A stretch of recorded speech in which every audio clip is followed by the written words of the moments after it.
It's a situation no one wants to find themselves in, face to face with a gunman. We got a look at how school resource officers in Pima County are training the public what to do if they encounter a shooter on campus. A warning, our story includes a sound of gunfire. At Cienega High School in Vail, a class of about 36 is learning how to prepare for the very worst. Lessons learned today could save lives if they're ever confronted by an active shooter.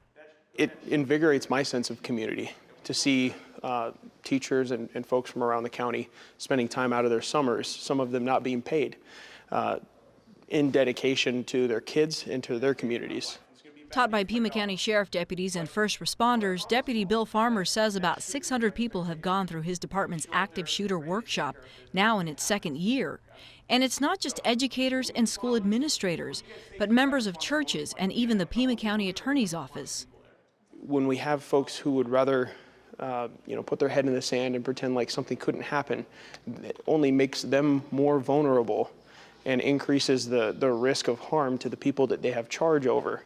Ditch that gun so that you're not presenting a threat to us when we show up, because we're going to be amped up as well. This does not happen without our kids, without the student role players participating. I mean, you could have a bunch of cops try to dress up like kids, but it wouldn't be as effective.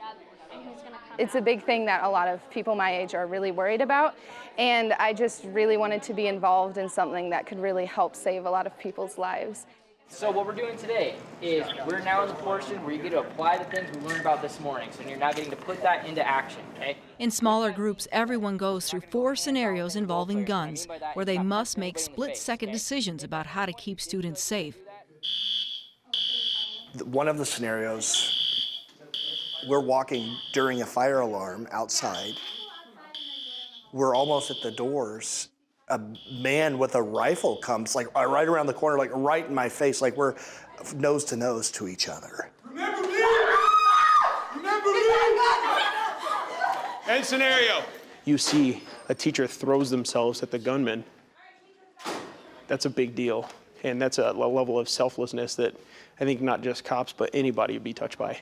After each simulation, a deputy recaps their reactions and explains their options. That was the only choice I had. It was to grab the gun or get shot. But again, you guys did great. Just some things to consider. You'll never hear a fire alarm the same way, ever.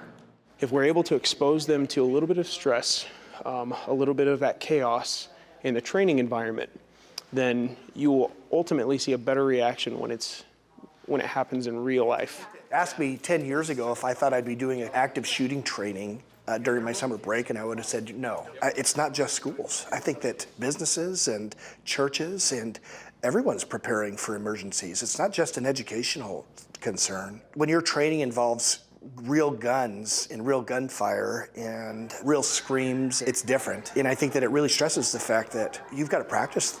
I heard somebody say that you always sink to your lowest level of training. And we've only had some training, but we wanted to get better. And so we just wanted to be more prepared for these kind of situations and scenarios.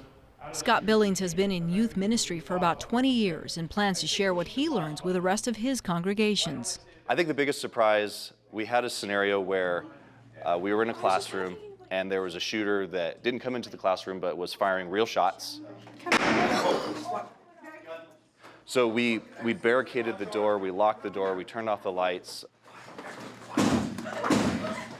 But there was also a student that had left for a bathroom pass, and she was trying to get back in. Please let me in. That was really tough because you have to decide, do we let this person in? Do we tell them to run? That was one of those things that really hit home for me. The biggest tool that we could provide people with is stress management in uncommon circumstances. Back in the Cold War era and shortly thereafter, we trained kids in hiding underneath desks when the air raid sirens went off. But this is our air raid siren. This is what's happening in our generation. At the end of the day, students and deputies prepare for the final demonstration. Oh my God! In a crowded hallway, workshop participants look on as students in makeup scream for help.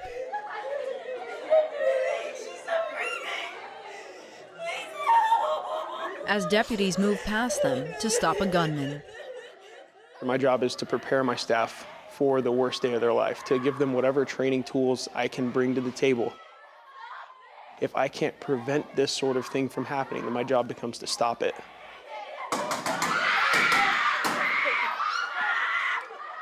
There's a huge awakening as they walk out these doors. Some of the feedback we're getting in our evaluations is that they wish that this was mandatory for all teachers and all school staff. I think that that is the goal. We would love to have FaceTime with all of those folks so we could give them at least a little piece of what we got. A difficult day designed to test emotions and equip participants with skills they hope they never have to use.